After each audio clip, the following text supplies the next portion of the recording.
antibiotic, epotinomide, which is a cytotoxic in everyday life. And these are some pictures of that. For example, here we have an Awarina woman explaining what is the purpose of how could this plant that she's calling can be used.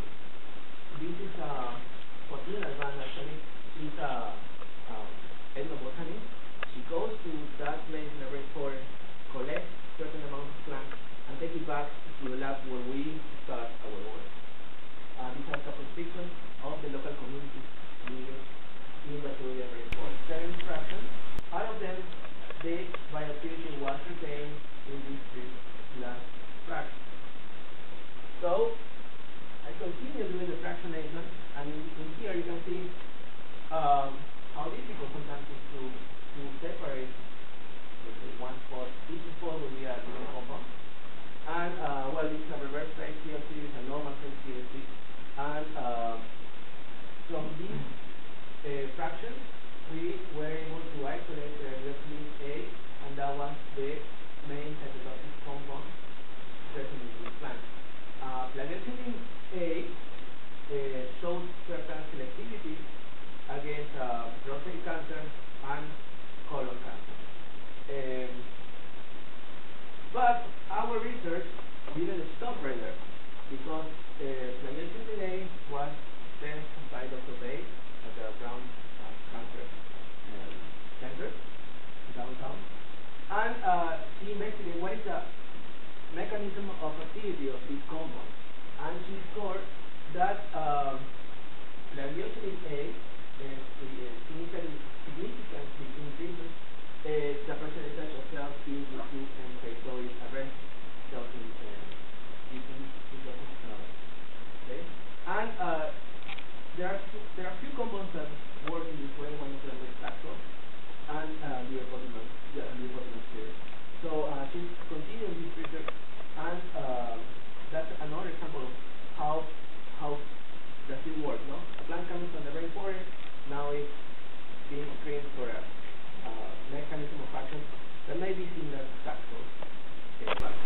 And the broader impact is when you take something and you develop it from the bench, from the food to the bench to the bed, no? And I had always started in my head and we think, how can we expand our research? We start with cancer, but it shouldn't stop right there. No? Then some of the compounds that we isolate, they were also templates for synthesis of derivatives. And in this process, and I think this is really important, during this whole process, we developed a very large network of collaboration. And I've been working with different group of people that they from physicians to botanists to microbiologists, and at the same time, we are using the ethnobotanical knowledge from the Awarina community living in the Peruvian rainforest. So, now, it's time to talk about the medicinal chemistry part, and the synthesis of the small molecules with potential activity against neglected disease.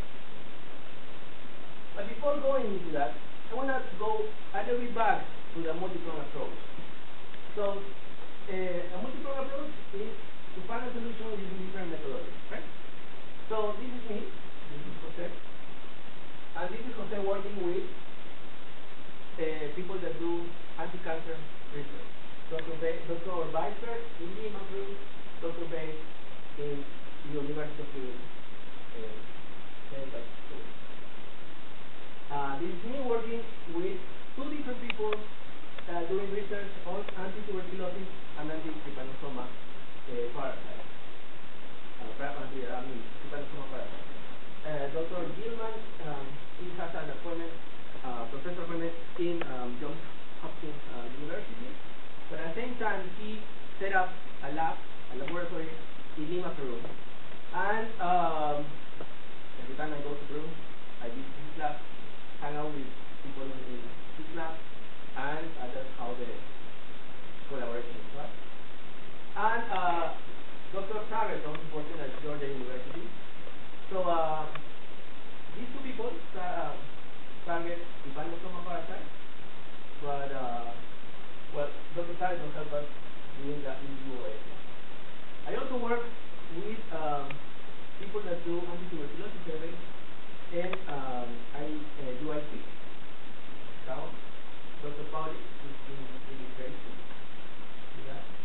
And finally, well, not finally, in the Leishmania case, we used the help of Dr. Coban, who was also doing certain kind of interviews in Peru. He actually worked for Toulouse University in France, but he got an appointment at UTCH in Lima, where I had the opportunity to meet him and convince him into test my compound. I also have to deal with ethnobotanists from White University, Dr. Louis, and Dr. Fernandez, Irma and Tina, they are in Peru, and they collect all these ethnobotanic data for us.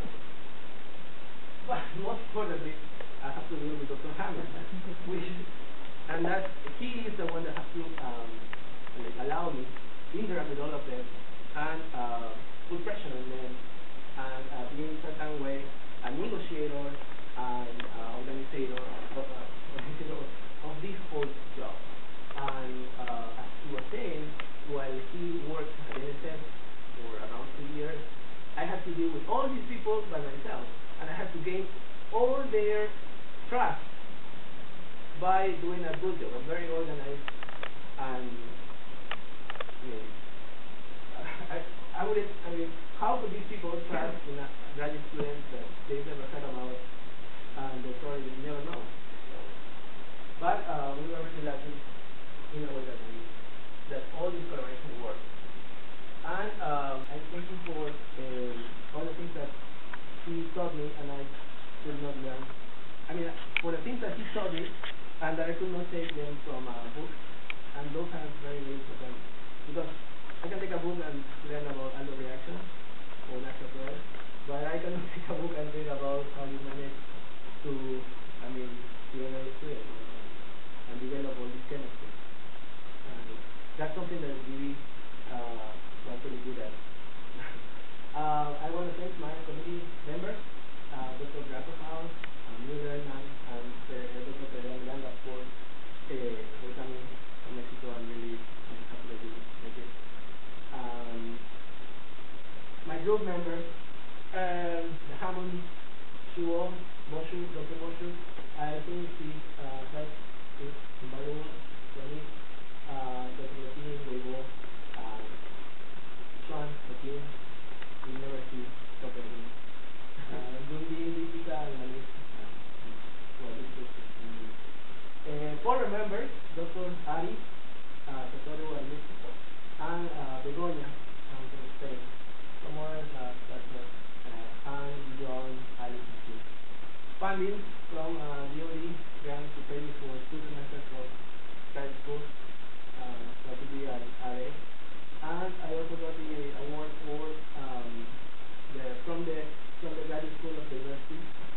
So they paid $1,000 to do research on the BPC part. And they also pay for some conferences. All the collaborators in Lima that I was mentioning before, and also in the US, such as Dr. Dave, and Carlos. Also, I want to thank my family. Finally, I have somebody from my family sitting here. This is my sister right there. And friends, of course, all of you, and before I end up, I want to show some pictures from before. This picture is from July 2005, and that's me, this is my former professor from Peru, and all the people that is always standing at the door, that's Dr. Lee, Dr. Mori, John, Ari, Tim, David, and there is a picture of July 2009. Some of them are not here, some of them are. Again, from April 05, this is Shubo. He was always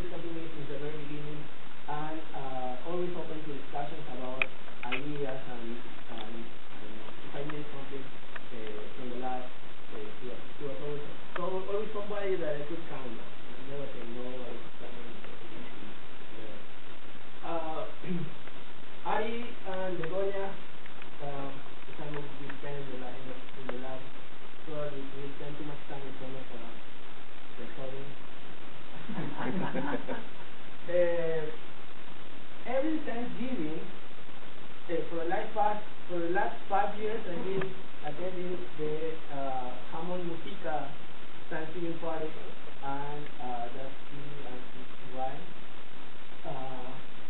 From September 6th, am I right? Andres and his wife, Daniela, and Jose, who's working with me and Bloomington University, were first people that opened their house and invited me to come. The graduate students, experimented with the chemist, left the trunk. ACS is now 7.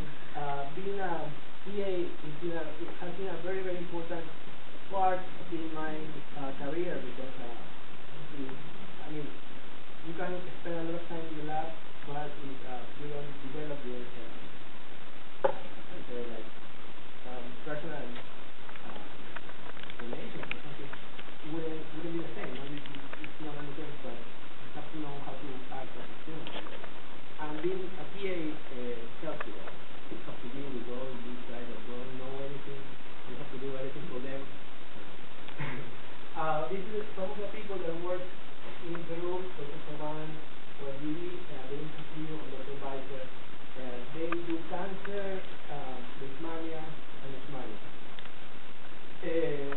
And finally, of course, not only all the guys here that mostly girls, no? That was my birthday. So